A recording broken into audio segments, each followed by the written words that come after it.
নমস্কার, পিভিস ডায়েরিতে আপনাদের সবাইকে স্বাগত জানাই। আজ আমি আপনাদের নিয়ে যাব অসমের গুয়াহাটিতে অবস্থিত এক অত্যন্ত পবিত্র ও রহস্যময় শিব মন্দিরে, শ্রী শ্রী উমানন্দ দেবালয়।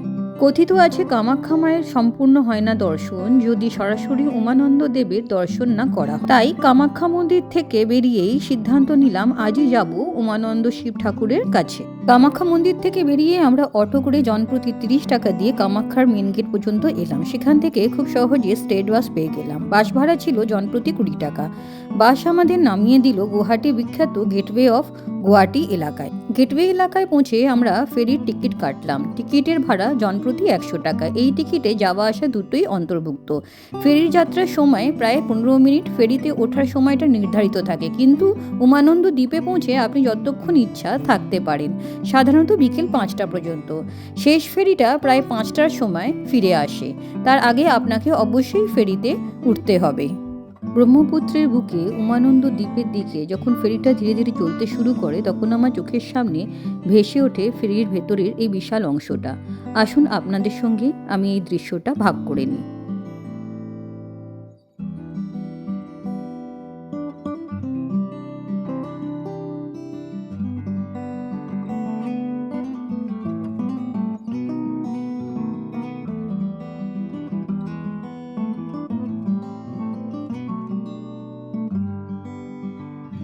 आप लोग यहाँ रहते हैं और वहाँ पे खाना बनाते हैं?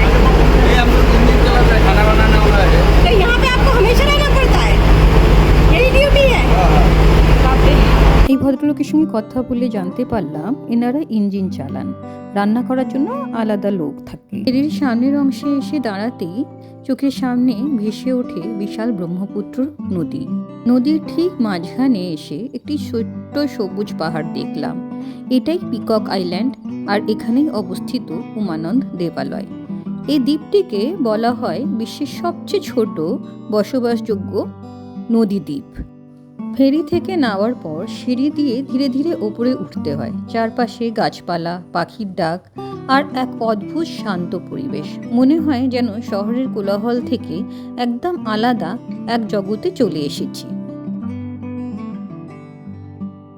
এই দ্বীপেই আপনি মন্দিরের যাবার আগেই পেয়ে যাবেন অনেকগুলো দোকান, যেখানে আছে খাবার দাবার, ফুল, মালা, পুজো দেবার সামগ্রী ইত্যাদি। উমানন্দ মন্দিরে প্রবেশ করার পর মনে এক অদ্ভুত শান্তি নেমে আসে। উমানন্দ দেবালয়ের ইতিহাস জানতে গিয়ে আমি জানতে পারলাম উমানন্দ দেবালয় একটি প্রাচীন শিব মন্দির। কথিত আছে এখানে ভস্মাসুর বধ করেছিলেন ভগবান শিব। এই দ্বীপের নাম উমানন্দ হবার কারণ এখানে মা উমা মানে পার্বতী ও ভগবান শিব একত্র বিরাজমান করেন।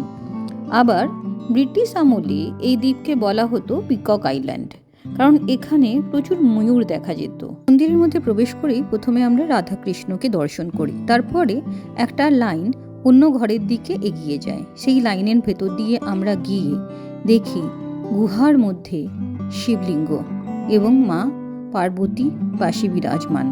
বিশ্বাস করুন, ভেতরে একটুকু আলো নেই। যেটুকু আলো আমরা দেখতে পাচ্ছিলাম সেটা প্রদীপের আলো। এই শিবলিঙ্গ খুবই জাগ্রত। শ্রী শ্রী উমানন্দ দর্শন করার পর আমি বাইরে বেরিয়ে একটু বসেছিলাম আর চারিদিকে তাকাচ্ছিলাম। মন্দিরটাকে ভালো করে নিজের মনের মধ্যে গেঁথে নিচ্ছিলাম। আমি এখানে কি অনুভব করেছি সেটা আপনাদের বোঝাতে পারবো না শব্দে। তার জন্য আপনাদের এখানে একবার আসতে হবে। পুজো দেবার পর বাইরে বেরিয়ে এতটাই খিদে পেয়েছিল যে আমি একটা চাউ আর চা নিয়ে বসে পড়েছিলাম। সামনে বসার খুব ভালো একটা জায়গা আছে, আপনারা বসে নিশ্চিন্তে নিজেদের মিল উপভোগ করতে পারবেন। কিন্তু জানিয়ে রাখি এখানে সব কিছুই ভেজ। খাওয়ার পর মন্দিরটা আমি চারদিকটা ভালো করে ঘুরে দেখলাম। জায়গাটা খুবই শান্ত এবং সুন্দর, তাই নীরবতা বজায় রাখাই ভালো। উমানন্দ দেবালয় শুধু একটি মন্দির নয়, এটা এক ধরনের আধ্যাত্মিক অভিজ্ঞতা। কামাখ্যা দর্শনের পর এই মন্দিরে এসে আমার মনে হলো মায়ের আশীর্বাদ আর বাবার আশীর্বাদ দুজনেরই একসঙ্গে পাওয়া গেল। আমার ভিডিওগুলো যদি আপনাদের ভালো লাগে তাহলে নিশ্চয়ই আমার পেজটিকে ফলো করবেন আর চ্যানেলটিকে সাবস্ক্রাইব করবেন, আমার পাশে থাকবেন। জয় মা কামাখ্যা, জয় বাবা উমানন্দ।